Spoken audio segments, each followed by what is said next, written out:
This game was over basically before it started, and I'll say this, and we'll do everything as it regards the game. We'll spin it forward. The biggest accomplishment, the best achievement the Knicks had yesterday was ending this game basically before it started, so everyone on Mother's Day can actually enjoy themselves. I gotta tell you, on Saturday I'm with my wife, and I look to see what time the game is on Sunday. 3:30 Eastern on Mother's Day, right in the middle of all your plans. And you know what the Knicks said? The Knicks said, you know what, everybody? We're going to make this a no-sweat game. So whether you're a Sixers fan, you're in Philly, you want to spend time with your mom, you're whatever it is, right? You're a Knicks fan, you're just a basketball fan. The Knicks said, you know what? We're going to make this really easy. You can have the game on in the background. I'm at dinner. I've got the game watching it on my phone. But I got to tell you, it's done almost immediately. So yeah, 11 first-quarter threes, most in NBA playoff history. 25 three-pointers in the game, tying an NBA playoff record. Yeah, all that's impressive. Most impressive thing for the Knicks, allowing all of us to go about our Mother's Day by not making it a 3-hour sweat factory on Sunday in this game number 4. The New York Knicks, through 2 playoff rounds, are winning games by an average of 19.4 points. 19.4 points. That is the most in NBA playoff history through 2 rounds of the postseason. So think about that, right? Let's even go, we'll begin in the 80s, right? The Larry Bird Celtics, the aforementioned Showtime Lakers, Jordan's Bulls, the Shaq Kobe Lakers, the Tim Duncan Spurs, any LeBron team, any of the great Warriors teams, none of them dominant like the Knicks have been through 2 rounds. And I know, we could even go back to the Lakers team, right, that beat the Sixers in the NBA Finals and lost 1 game in that postseason. Yes, the Knicks lost 2 one-point games to the Atlanta Hawks in the first round, but in the wins, absolutely ridiculously dominant. And no, I am not trying to insinuate that this Knicks team is as good as those teams. They've won 8 games. You got to win 16 to win an NBA championship. They are far, far away from that happening. And I know that. But the facts are the facts. Through 2 rounds, this team has been nothing short of dominant. And I said it last week. And I get blowback. Everyone that does this for a living gets blowback about everything. People just love to argue about everything. It's like people get salty and in their feelings about stuff. There's no reason for it, because I'm right. I'm right about this. When I say that this Knicks team is the best Knicks team of my lifetime. Oh, well, what about 94? They went to the finals. What about that? Or 93, they were up 2-0 on the Bulls. What about that? I don't know, man. Do you watch these games? Did you watch them in the 90s like I did? I've seen all of it. Basically, the entire Patrick Ewing era to present day. This is the best Knicks team. This is the best Knicks team. The team with the highest ceiling is this Knicks team. They are unbelievably good. Ridiculously good. And it's kind of jarring to watch. It's kind of jarring to watch. And I'm going to take it a step further from what I said last week when I said this is the best Knicks team of my lifetime, and I absolutely believe that's true. Now, I will, before I give you this take, I will acknowledge that the bar is very low. The bar here that I'm about to set for everybody is so low, I don't even think Gumby could go under it in a game of limbo. Mr. Fantastic from Fantastic Four couldn't go under this bar in a game of limbo. We're like 3 inches off the ground. That's how pathetic it's been in the last 15 years for New York sports. But still, I think the facts are the facts. And I guess it's not a fact because you can argue it one way or another. It's my opinion. I think I'm right about it. This New York Knicks team is the best New York sports team in the last 15 years. Period. Since my New York Football Giants won Super Bowl 46 and beat the New England Patriots following the 2011 season, this is the best New York sports team in 15 years. And yes, that's not saying much. I understand. Trust me, I get it. I'm a diehard New York sports fan. I love New York sports. We collectively, and I will use we to describe New York sports, we have sucked for almost 2 decades. No championship, and I understand the Liberty won a championship. No championships for the men's teams since the Giants won in 2011. 3 finalists. The Rangers in 2014, getting waylaid by the LA Kings in 5 games. The Mets in 2015, losing to the Kansas City Royals. And the Yankees in 2024 with one of the most embarrassing World Series performances ever against the LA Dodgers. Now, I know the Knicks might not win the Eastern Conference Final. I get it. They might not. I think they will, but they might not. Even if they don't, I think this is the best New York sports team in the last 15 years. The dominance that they have shown, the level that they're playing at, how can you deny it? This is like the scene in Game of Thrones, right? Where we get the dusty finish at the end, to use a wrestling term, where it looks like Sansa and Littlefinger are gonna have sentence Arya to death, and then at the end she goes, "What do you say to your crimes, Lord Baelish?" And then she asks him over and over again, "Do you deny it?" And he eventually goes, "I deny it." Gotta tell you, man. It sounds like every married person. Hey, like, are you wrong about this? No, I deny it, even though the facts are right here. So I ask all of you, listening, watching, the New York Knicks, do you deny it? Do you deny it? Do you deny them? I'm not saying they're going to win it all. They could very easily. I mean, I don't. Water gun to my head, I think the Thunder will beat them. But I think they can win it, right? They could lose the Eastern Conference Final to either Cleveland or Detroit. Of course that could happen. But I will ask again, do you deny it? Do you deny them? There is no excuse. No excuse. Because now, like, I'm going to give you some more. I gave you a lot of positive. I'll give you some more positive in a moment. Just a reality check here in the middle of this.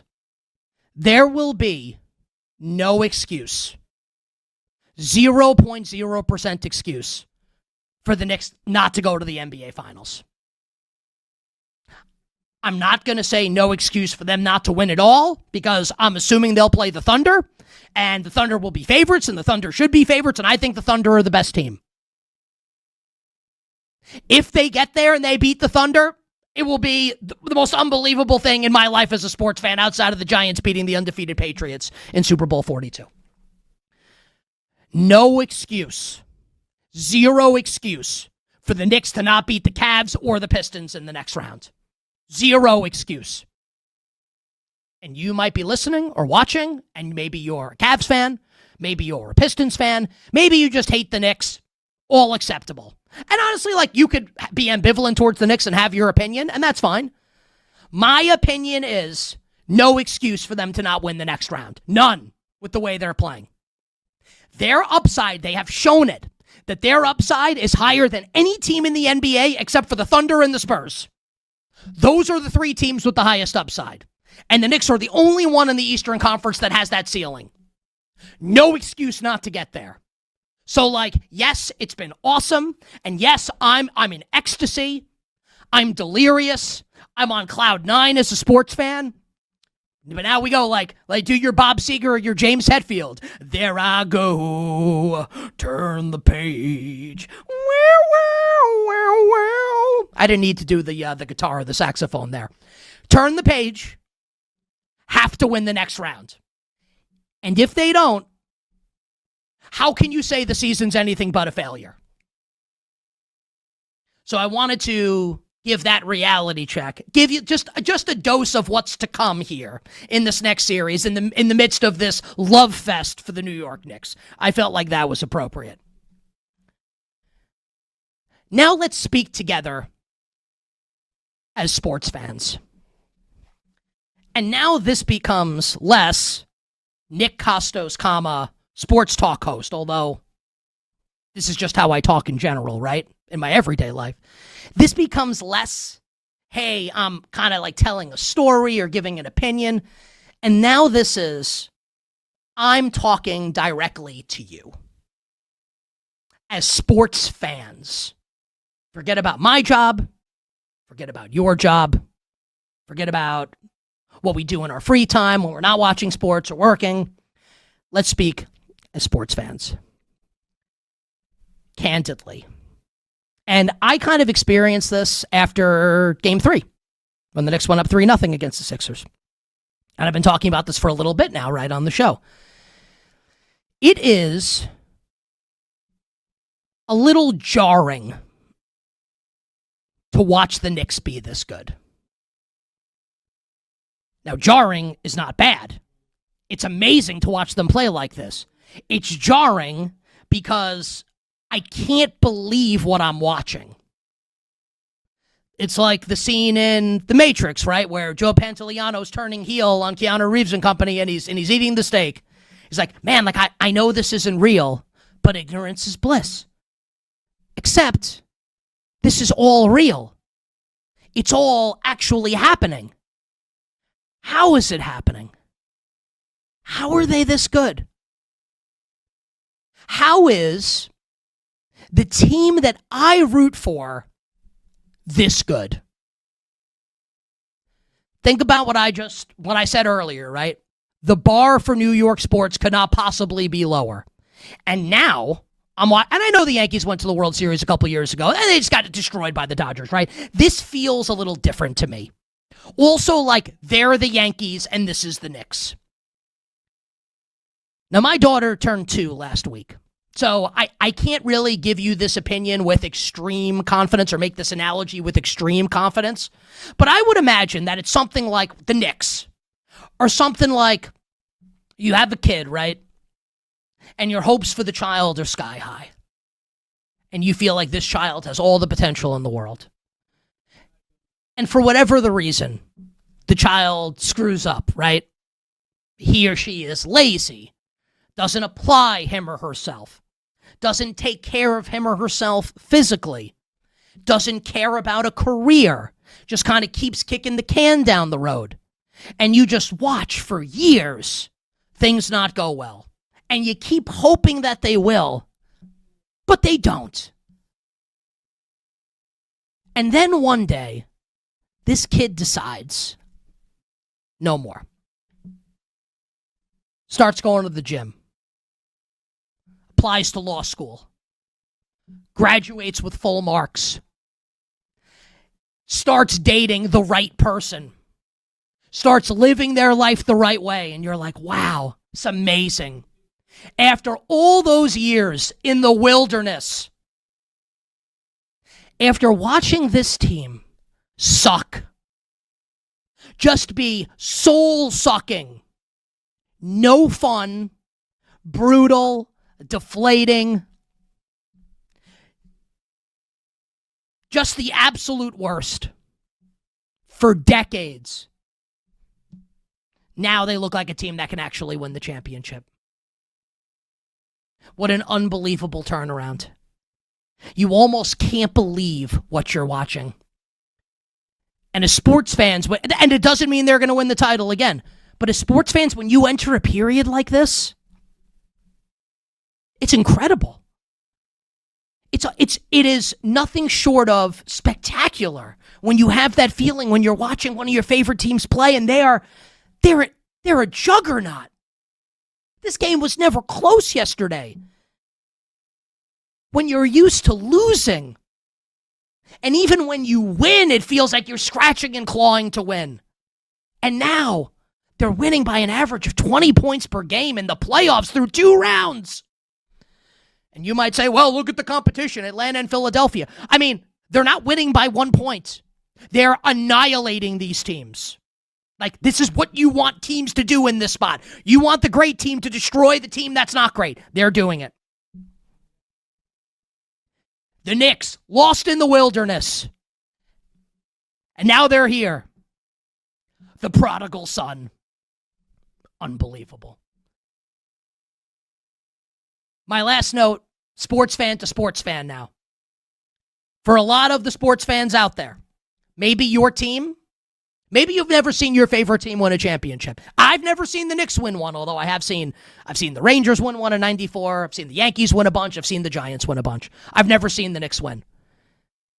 It is my sincere hope that you out there listening, that you out there watching, get to experience this.